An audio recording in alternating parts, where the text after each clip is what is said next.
வணக்கம். இது நம்ம கிச்சனில் நம்ம இன்றைக்கி என்ன பண்ண போகிறோம் அப்படின்னாக்க டிப்ஸ் தான் சொல்ல போகிறேன்.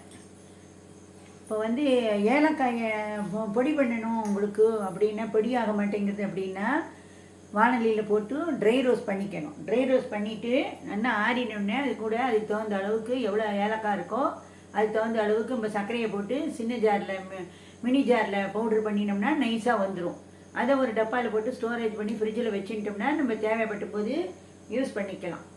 நெக்ஸ்ட்டு இந்த பேஸ்ட்டோ இல்லை ஆயின்மெண்ட்டோ நம்ம இடத்துல வாங்கினதெல்லாம் தீர்ந்து போயிட்டு அடியில் கொஞ்சோண்டு மிஞ்சி இருக்குது, அது என்ன பண்ணுறதுன்னு தெரியலன்னு தூக்கி எறியாமல் வச்சுட்டு இந்த கதவுக்கெல்லாம் இந்த கீ ஹோல்ஸ் இருக்குல்ல, நம்மளால் சரியாக பண்ண முடியல வரலன்னா இந்த கீழே இதை அப்ளை பண்ணிவிட்டு ஹோல்ஸ் இது பண்ணினோம்னா நல்லா ஈஸியாக நல்லா திறக்கிறதுக்கு நமக்கு பிடிச்சிருந்தா கூட துரு பிடிச்சிருந்தா கூட இதெல்லாம் விட்டு போய் நல்லா திறக்கிறதுக்கு நல்லா ஜம்முன்னு வரும்.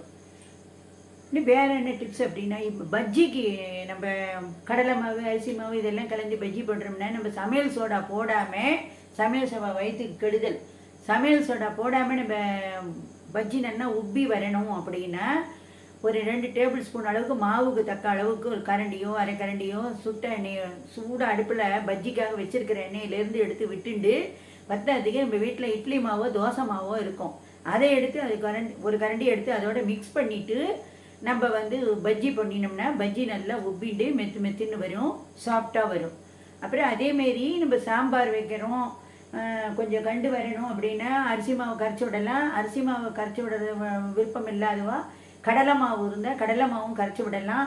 கடலை மாவு இல்லை அப்படின்னாக்க நம்ம இந்தமாரி தோசை மாவோ இட்லி மாவோ இருந்தால் அது ஒரு கரண்டி எடுத்து கரைச்சி விட்டு நம்ம கொதிக்க விட்டு குழம்பை இறக்கிடலாம்.